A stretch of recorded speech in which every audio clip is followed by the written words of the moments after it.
Oh,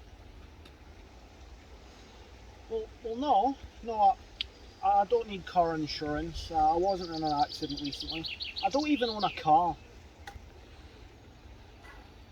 You know, at any point, scam calls can pop up just anywhere and try and trick you into giving away information or bank details that you would be better off keeping to yourself. So in this short video, I'm going to tell you how to deal with scam calls. The first step in dealing with a scam call is identification. Sometimes you'll have a phone like a Samsung which will be able to identify a scam call from the start, and it'll show up as suspected scam instead of a phone number. Things like the iPhone used to do this until the feature got removed, so in some cases you might just see a number that's not saved in your contacts. If you haven't been told by a friend or co-worker you'll be receiving a call or from anyone else, it's a good idea to take the call while going in suspicious that it may be a scammer trying to impersonate someone for information you don't want to give out. So now that you've picked up the phone, there are some methods to verify if the person that you're talking to is real or if it's a scammer.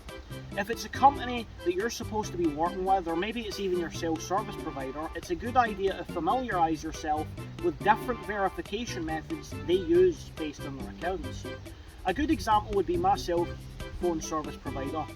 Every time I phone them, they will ask for 3 numbers for my password, or letters, at complete random. If I get it right, they're able to help me with whatever it is. If I don't, they ask me again a few times, and if I don't get it right then, I don't get access.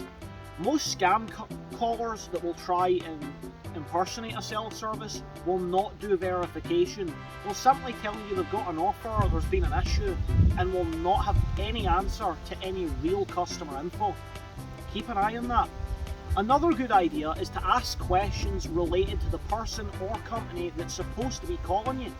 A good idea would be asking the contract holder name, who even gave them the number, why they didn't even perform verification.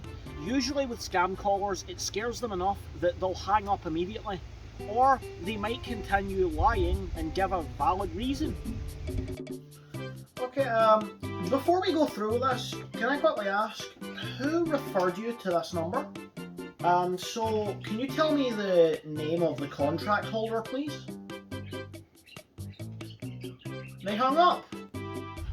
Now, it would appear I'm in a little bit of a situation here, and so are most people that fall for scams.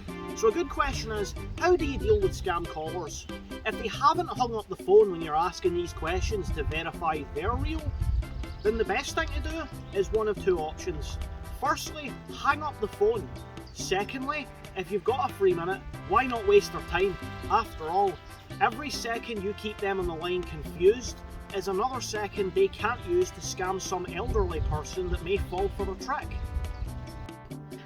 So yeah, the number is 313-76357. Now that wasn't actually my card details, it was just a bunch of random numbers off these trading cards sitting on my desk. But they won't know that. One thing to be aware of is that some scam callers will use different methods to hide their identities. In some cases, if you phone the number back, it will tell you it's a company and you can go on their no-call list. But in other cases, you might see contacts for different businesses, or the number will be from a completely different person. If this is the case, you should phone up the company that they are using the number of and inform that company that their phone number is being spoofed by a scam caller. They may want to investigate that further, and it would be a good idea for everyone's interest to ensure that that company's name isn't being abused by someone that wants to steal your credit card info. So that's how to deal with phone scammers that you may encounter in the office or just day to day. I hope you found this video a little bit more informative, and sure, it might not have been in a professional setting, but I'm pretty sure that may have grabbed your attention a little bit better. I hope you enjoyed, and next time a scam caller phones you, you now know what to do. See you later.